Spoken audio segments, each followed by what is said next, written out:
So, Sony just announced something I have genuinely been waiting for a very long time. Fortunately for me, I had a first-hand experience before the launch using the lens with one of my favorite subjects, tigers in central India, and I can't wait to tell you what's in store with this lens. In this video, I hope to share my insights on what's new in this lens, the build quality and handling, do a deep dive into the AF performance, compatibility with teleconverters, and also discuss video performance.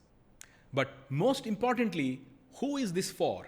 And my final verdict. Even as a Sony ambassador, I'll be very unbiased. If you have been shooting wildlife or sports on Alpha, you'll know the old 100-400 G Master. Amazing lens. It came out in 2017 and honestly, for a long time it was the answer. Fast autofocus, solid optics, manageable size. I put a lot of kilometers on mine. But there was always that one thing that bugged me. At 400 millimeters, right when you need the most light, the aperture closes down to f5.6. And if you ever been shooting birds at dusk or tracking athletes under floodlights, you exactly know how much that hurts. Sony just fixed it. New lens, constant F4.5, completely redesigned from the ground up, and today I want to walk you through everything. The specs, the handling, the real world performance, and tell you honestly whether I think it's worth $4,300, that's nearly 466,990 rupees in India. Let's get into it. The original FE 100-400 launched back in 2017, as I said. 9 years later, Sony isn't calling this a Mark II. It's an entirely new lens at a new price point. So what's actually changed? The biggest headline, constant f4.5 across the entire zoom range. The old lens closed down to f5.6 at 400 millimeter. That half stop matters, especially in low light, especially at a distance. Autofocus gets a complete overhaul. 4XT linear motors replace the old dual motor setup, paired with a floating focus mechanism. Sony claims AF speeds up to 2 to 3 times faster and subject tracking 50% more accurate than its predecessor. The optical formula grows from 22 elements in 16 groups to 28 in 20 groups, including a newly developed EDXA element, one standard XA element, 2 super ED elements, and 3 ED elements. The goal is tighter control over chromatic and spherical aberration across the full zoom range. And the design switches to an internal zoom. I love it. Meaning the lens stays the same physical length whether you're at 100 or 400 millimeters. That's a significant change for handling and balance. Alright, so let's actually talk about living with this thing. First thing you notice when you pick it up is it's relatively heavy. 1840 grams without the hood. That's about 65 ounces or just over 4 pounds. The old lens was 1395 grams, so you're adding about 450 grams. Well, that's not just nothing. After a long day in the field, you'll realize it and you'll definitely feel it. But here's the thing, it doesn't feel unbalanced. And a lot of that comes down to the internal zoom design. On the old lens, as you zoomed out to 400 millimeters, the barrel extended and the whole center of gravity shifted. This one stays the same length the entire way through 100 to 400 mm, same physical size. That makes a real difference when you're hand holding for extended periods. The zoom ring has a nice resistance to it, not stiff, but deliberate. You're not going to accidentally drift from 200 to 400 millimeters.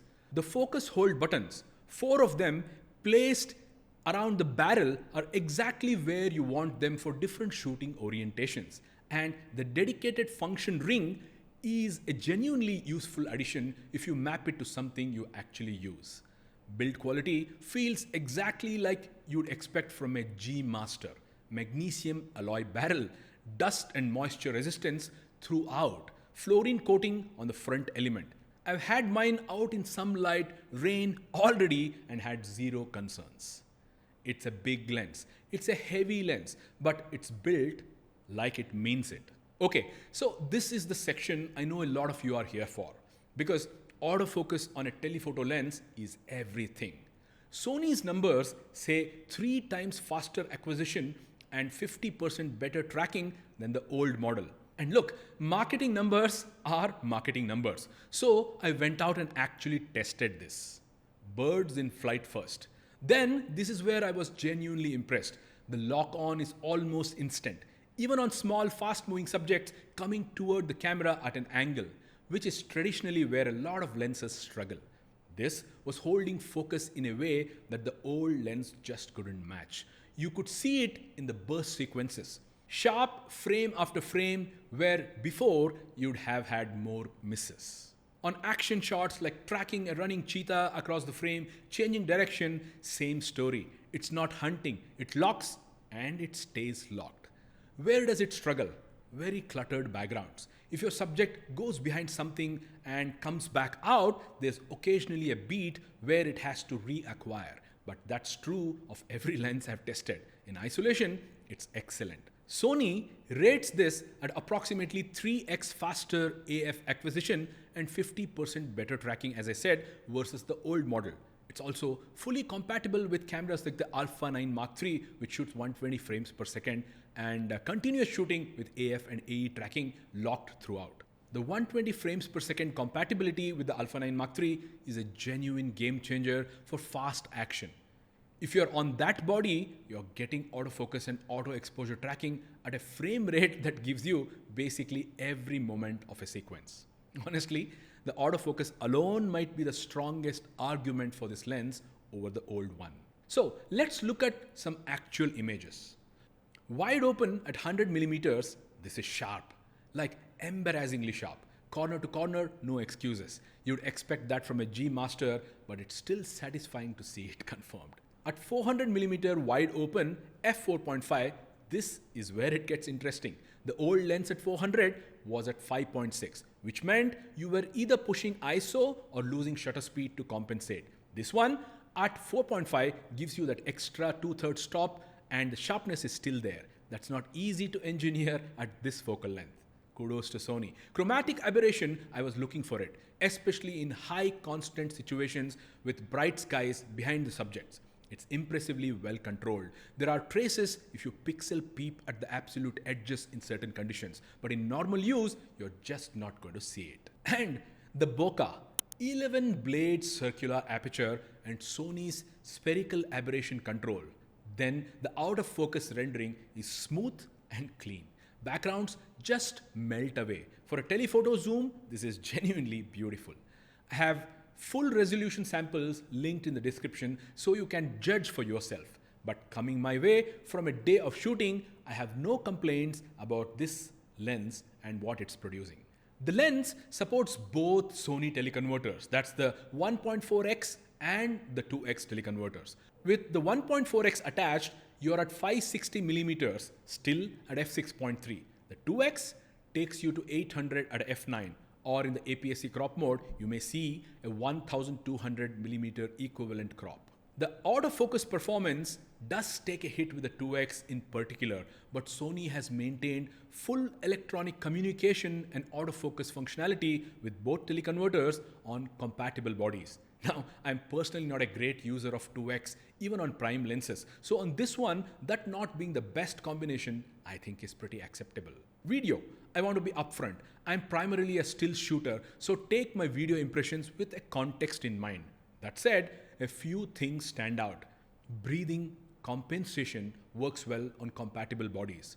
As you pull focus between subjects, the angle of view stays stable. That's something that used to require fixing in post, and now it just happens in the camera.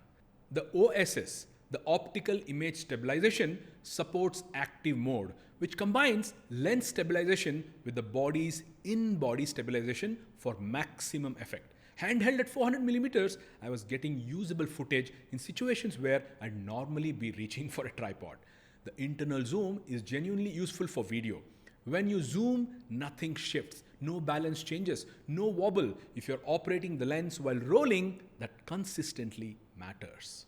For dedicated video shooters, I'd love to hear your take in the comments. I think the specs are strong, but you'll have a better sense of how this holds up in real production context than probably I can tell you.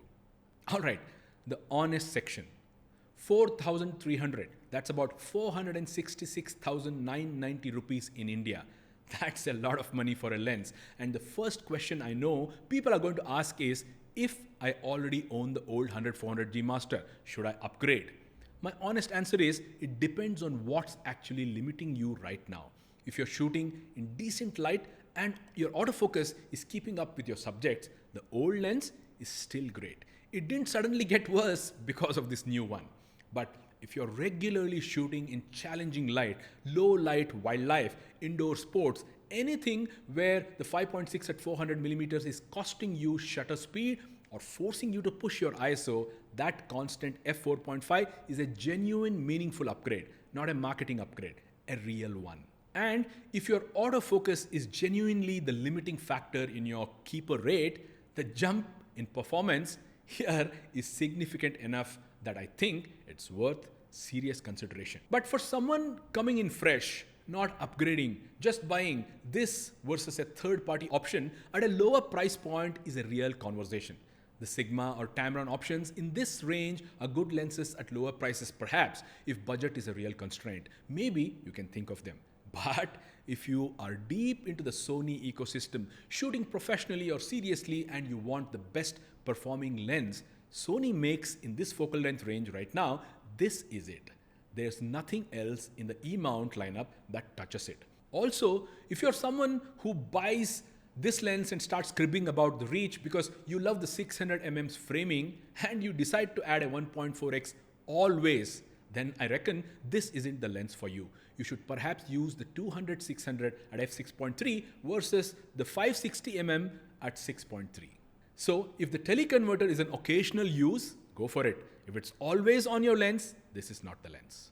So guys, the Sony FE 100-400 f4.5 G Master OSS is the lens Sony's wildlife and sports shooters have been asking for since 2017.